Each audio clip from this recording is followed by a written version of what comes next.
Hi there, my name is Scott Zoldi. I'm Chief Analytics Officer at FICO. And I'm here today to discuss our ongoing partnership with Bowie State University concerning the FICO Educational Analytics Challenge. I'm joined today by Dr. Velma Latson, Assistant Professor, Department of Technology and Security at Bowie State, for a mid-semester check to discuss how the students are handling the challenge. As a recap, the FICO Educational Challenge is focused on providing students with real-world practitioner challenges in the data science career space. Focused on financial services where firms are operationalizing AI and addressing issues such as safe and ethical use of machine learning. Today, in this semester, we're focused on AI and fraud. With that, Dr. Latson, welcome. Thank you. Thank you for having me. Thank you. Let's talk about diversity in data science. Dr. Latson, in your view, how can colleges and universities work with the private sector to better focus on students that are underrepresented today in data science, such as Black data scientists? What a great question, and what a great topic, and where we are right now is very important. How I believe industry and academia can work better together is building that partnership and allowing for that partnership to grow and to nurture itself into what that partnership really is. I appreciate the partnership with FICO and the HBCU Data Science Consortium because FICO has allowed the schools that are participating right now to really to build that relationship. It's not a one semester or 1 year partnership that you can get the outcomes that you really expect. It does take time. So it would be great to have that partnership flourish from industry and academia to give it time to mature into something that could be quite positive with the outcomes for the students. That's great. And one of the things that I really focus on when I look at the program that I'm really happy about is the fact that there's a lot of effort expended, right? Effort expended by both sides in working with students and partnering in their education and bringing them along this journey, right? And so one of the things that I really enjoy is, getting to meet the students and to have my staff work to mentor them. And, I'm just curious, how do the students react to working with professionals such as myself and my staff through things like this fraud challenge that we're in the middle of right now? It's been a great experience for them. And it's been a great experience for Dr. Miller and myself, the colleague that's working on this project with us at Bowie State University. The students find it very challenging. They have spent a few nights, learning the material and becoming comfortable with the data sets that's being provided to them while they're in this challenge. They've expressed I guess, excitement, or they need a little bit more help with their models, but they're doing a great job with building these models and learning how to do that through the mentors that FICO have provided that they've been working with through the week. So it's been a really good opportunity for them, and they really see that it is a messy process. It is a messy process, and I think one of our objectives here is to really not sugarcoat it, right? To really give that sort of real life practitioner view, and for us, right? It's one of those things that even with mentors, looking at that data, trying to figure out how to make the most sense of it, understanding different perspectives in terms of working with the data. But the fact is, right, is that a lot of the data we work with is pretty messy and difficult to work with, and so. Definitely expect it to be challenging, but also I think the students will come out the other end with a lot of confidence and a lot of unique skills. So I hopefully that's what they're gonna, as they work through this process, they'll come away with. Yeah, I agree. I think, and the skills that they will acquire and become more comfortable with are those that akin to the data science. For instance, they're having to write technical reports, and so having them work through that process, like what is expected from industry in your technical supports? How are you able to express or articulate what you've learned through the challenges in the writing aspect of it, so that could be easily understood? So that's a byproduct, right, of the skill sets that they're learning and they're able to take away with, because now they have to communicate with industry in a way that industry expects. And so that's been an opportunity for me at Bowie, is to, these students are taking English courses, they're taking technical writing courses, but they don't see the application of it until it's actually needed. And so this is one experience that they've actually had to go back to their notes and say, guys, you had technical writing. So now let's use those skills in this aspect, because you have to be able to explain, how these problem sets are being done, how you're tackling the problem, and you're doing the work. But now it's the skill of actually communicating that in industry standards. And so this has been really good. This was something that I didn't expect to have happened, but it's a really good thing that has happened. That's great. Yeah. And, you're absolutely correct, right? Us focusing on how best to partner, right? One of the things that we really benefit from, obviously, is to getting to know the students and see their perspectives. And the mentors are focused on partnering with each of the teams and the students within the teams, right? To focus on, helping them with that journey. But if we're not effectively communicating with one another and meeting expectation, it's really, really difficult. So it's great to see, these sort of skills around technical writing and communication, really come together, right, in terms of, working with others, right, somewhat, remotely and in person, and having that conversation.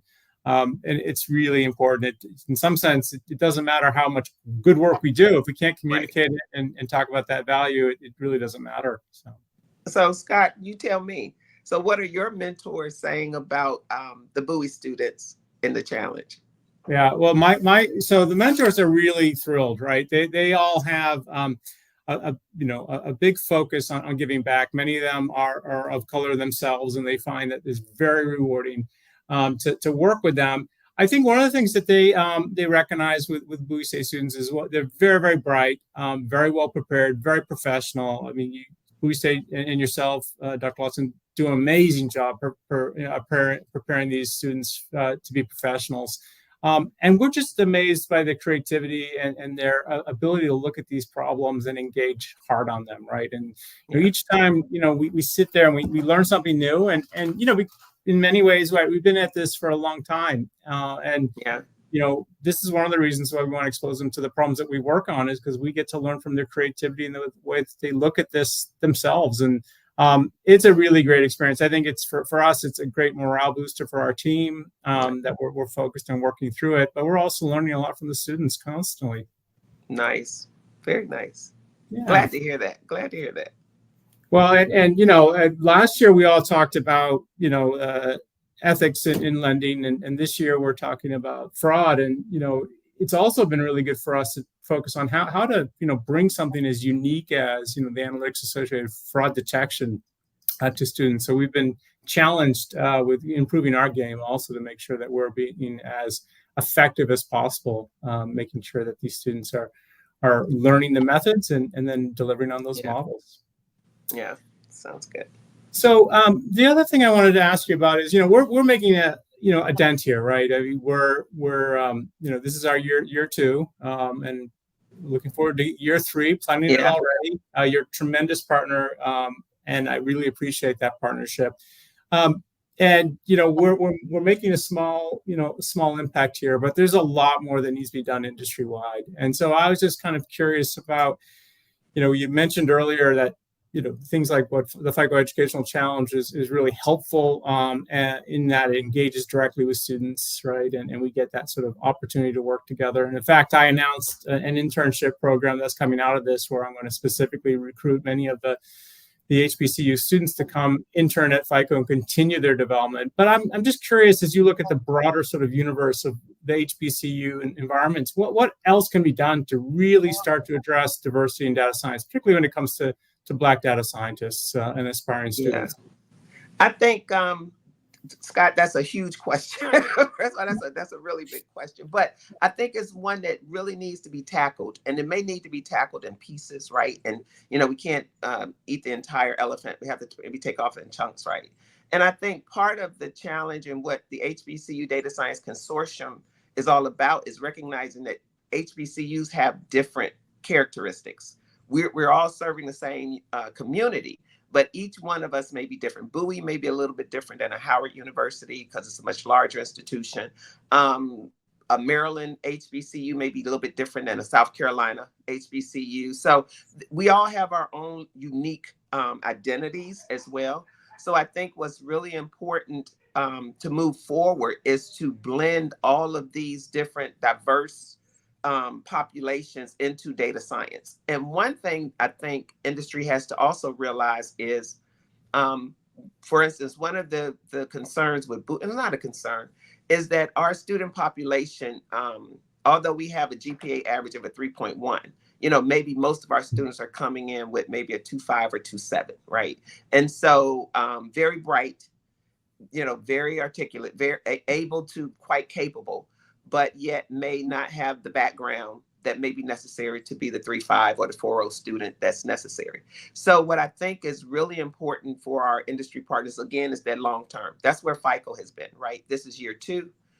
And I agree, by the time we get to year 3 and others to come as allowed to do so, I really appreciate the partnership of the internships, because now we're building that pathway, right? We're able to see the students that's coming in. We're able to, the HBCU community is able to touch that student, help them see where their coursework is relevant. Then here comes our industry partners in here to say, okay, here's a real world challenge in this space. And this is where you're important, because, for instance, FICO data directly impacts the Black community. So your voice is needed to be in this space so that you can tell a story of your community where it deals with data, right? And so part of that is to help them, as you say, gain the confidence, the skill sets, and the voice to be able to articulate what they're finding out from the data.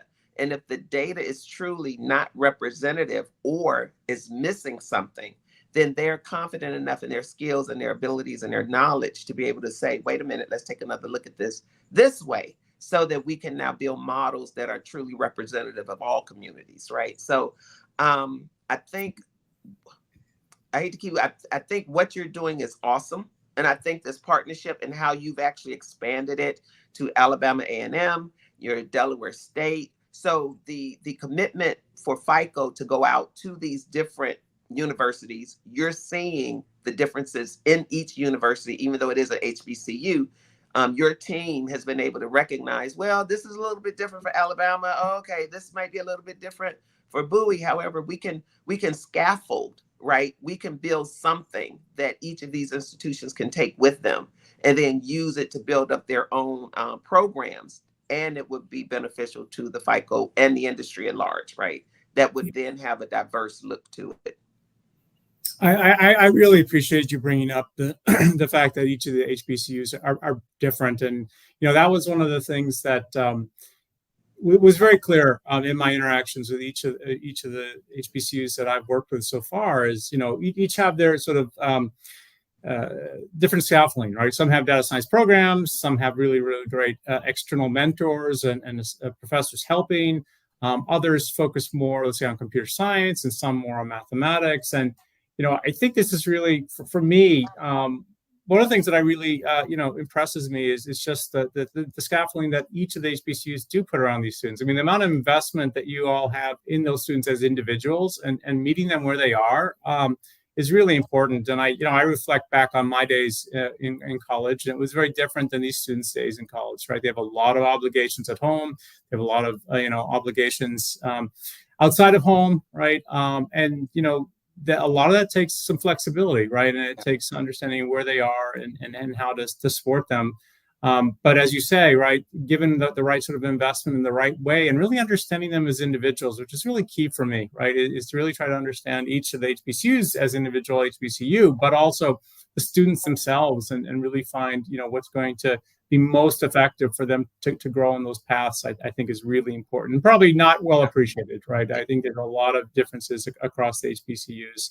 And I'm pleased that you're supportive of the intern program. I think that's going to be incredibly important for us too. As you say, FICO has a tremendous impact within our society and globally, frankly, right? And we've always been very focused on responsible use of AI and machine learning. And the biggest part of that is having the right voices as part of those conversations, right? And so for me, it's tremendously important. So yeah, No, those are great points, and something that the private sector should focus on, right? Is that level of investment is not just about a chunk of cash, right? It's really about an engagement model, and to really be effective. Yeah. Well, Dr. Latson, I really appreciate you taking some time. I'm looking forward to the end of the semester and reviewing the final reports and having the readouts from the students. It's one of my most favorite times, is to go and compare. And frankly, right, for the students themselves to see how different they approach problems is just amazing, right? So it's going to be a lot of fun come the end of this semester. And we will continue to work through to year 3 and continue to improve this program together. But I appreciate the partnership and taking some time to give others a view to what our lives are like when it comes to this program that we're sharing together. This is great. I highly recommend other institutions, and I just want to reiterate what you said, that we all are different. Some have full-blown programs, others may have a course, others may have this. But I believe what FICO has brought to each school is your ability to adapt and make sure that whatever that school needs to put this challenge forward, you're willing to do that. So if you have a full-blown program, FICO will say, okay, we'll take it this way. If you don't, then here are some resources that we have to help you come on board. So I just want to say that no school should think that they don't have the background or the capability to join the challenge, right? Absolutely. I want them to say that, let's talk about how you can help us be a part of this challenge so that we can benefit our students in that community. Thank you for that. Absolutely, Dr. Latson. Sure. Thank you again. Have a great day. You too.